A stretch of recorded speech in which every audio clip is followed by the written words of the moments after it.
much for coming as far as you have. I'm amazed that someone came from Hawaii. Thank you so much, because it means so much to all of us that are in this fight. I just wanted to start with just explaining who my husband was.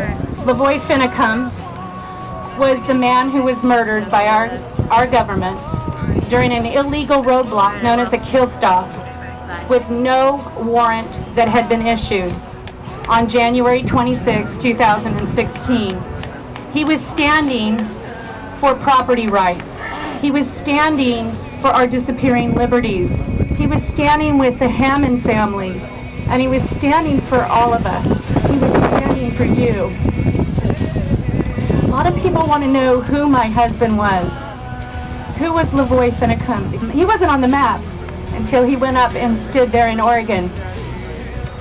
My husband was a man of God. He was a loving husband and a loving father. Those were his priorities each and every day. He was a man of courage.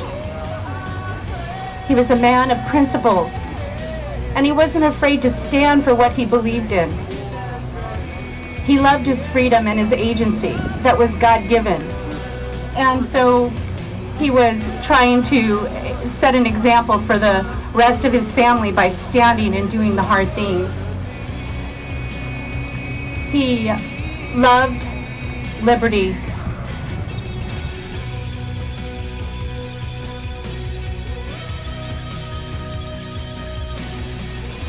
He loved his ranch. He loved his cows. He loved fulfilling the dreams that he had. But let me share with you just a little bit from my husband's personal journal about how he felt about our country and about the Constitution. This is the start of a new journal in the year 2012. My name is Robert Lavoy Finicum, and I am 51 years old. I'm the father of 12 children, and my wife is Jeannette Finicum. The world I grew up in is rapidly changing. I was born in this choice and noble land of the United States of America. This has been a choice land and a noble country. And in more than 230 years of her existence, this country has been the standard of freedom throughout the world. I have lived to see her reach a pinnacle of wealth that has never been known in the history of the world. God raised up noble men who laid the foundations of a free government. The Constitution which they laid down was inspired of heaven for the protection of man's God-given liberties. For almost 100 years, evil and conspiring men have sought to destroy those liberties for their own power and gain. With sweet words of honey laced with poison, they have lied to us. Professing care and concern for the working man and the downtrodden, they have enacted laws that breach the safeguards erected by our Constitution. The politicians violate their oath to protect and defend the Constitution. In Ephesians 6:12, it says, "For we wrestle not against flesh and blood, but against principalities, against powers, against the rulers of the darkness of this world, against spiritual wickedness in high places." Lavoy understood that, and he understood that men could and would be corrupted and would violate their oaths to uphold the Constitution. President James Garfield said in 1877, quote, "Now more than ever before, the people are responsible for the character of their Congress. If that body be ignored, reckless, and corrupt, it is because the people tolerate ignorance, recklessness, and corruption.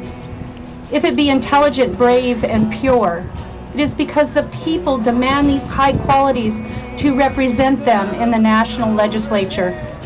If the next centennial does not find us a great nation, it will be because those who represent the enterprise, the culture, and the morality of the nation do not aid in controlling the political forces," end quote. I found that to be very compelling.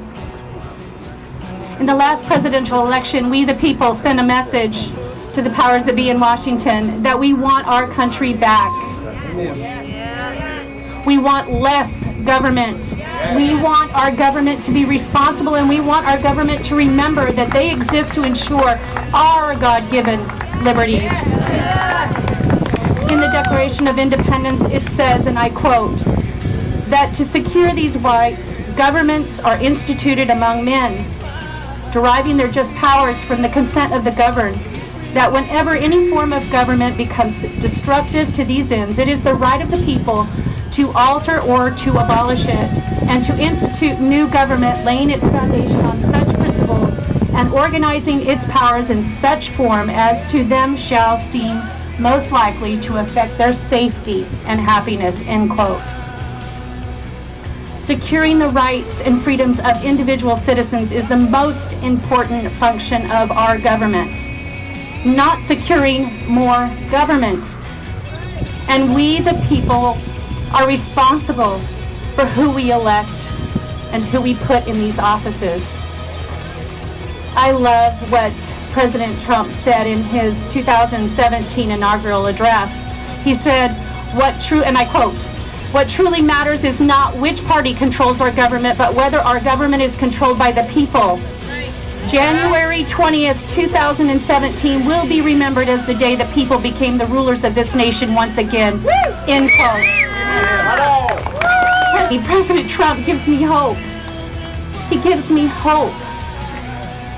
Will we become the rulers of this nation again? That is my question to you. Will we elect men and women who are intelligent and brave and pure, as President James Garfield admonished us to do? Will we become educated, brave, and pure? Thomas Jefferson asked, can the liberties of a nation be sought secure when we have removed their only firm basis, a conviction in the minds of the people that these liberties are a gift of God? Think about that question. Rights are either God-given as part of a divine plan, or they are granted by government as part of a political plan. Which is it? I think I know.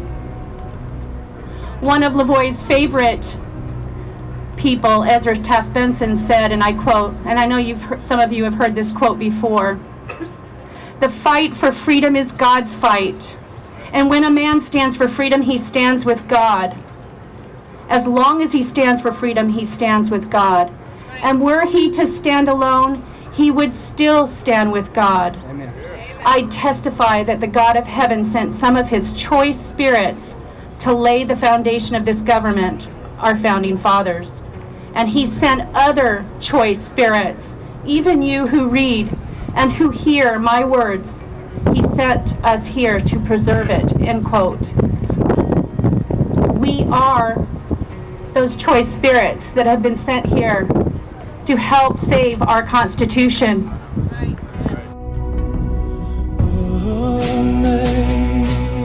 Amazing grace, how sweet the sound that saved a wretch like me.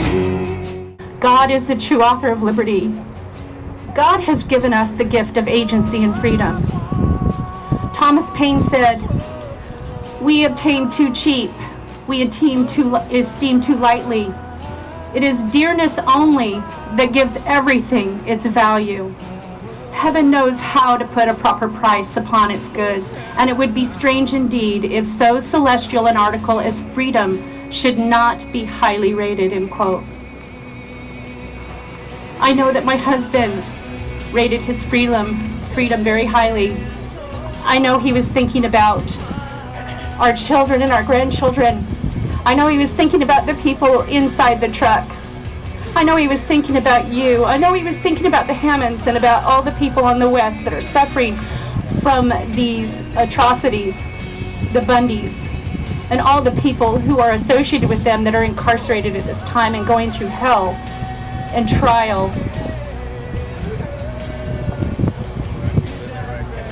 So what is the answer and what is the solution? That we all stand hand in hand together fighting for our innocent neighbors who are in prison. God bless you in this great and holy cause. Thank you so much. The county I'm in, 90% is controlled by the federal government.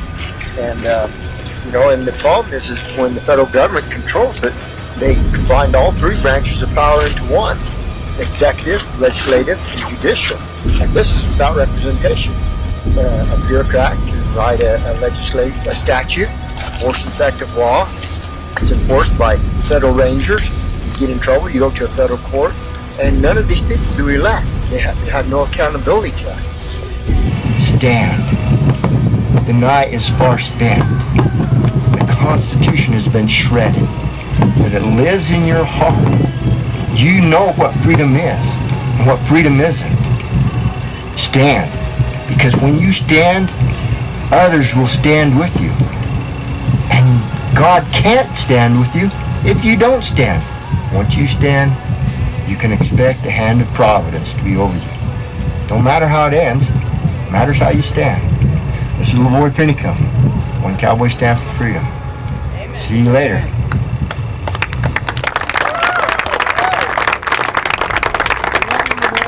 Isn't it wonderful that we have, I know our family feels this way, that it's wonderful to have all the video and the audio from all of the interviews he did in that short 6 months that he was standing. And every time I hear him, I feel him close. And I know that he's here. He sure is. I know that he is excited to see all of you standing and working hard, because it's gonna take a lot from each one of us to roll back the atrocities that we have seen and to take back our liberties that are lost. Samuel Adams said, "Our country will stand in need of its experienced patriots to prevent its ruin." That's you. It does not take a majority to prevail, but rather an irate, tireless minority keen to set brush fires of freedom in the hearts and minds of men. That's what we're doing, people. And I would like to think that Lavoy, the patriot that he was, has and is and continues to set brush fires of freedom in the hearts and minds of you and the people across this America. I thank you for coming. And there are some pamphlets and literature in reference to my husband. If you don't know who he is, they have them out there. So please ask and they'll be glad to give you some information. Thank you for coming here today. Thank you for having me. Thank you for supporting our family in all the many ways that you have, because you have made the loss lightened. You have made us feel loved, and you have certainly made us feel that he has not died in vain, and I thank you for that, and God bless you all. God bless you in this fight for our liberty.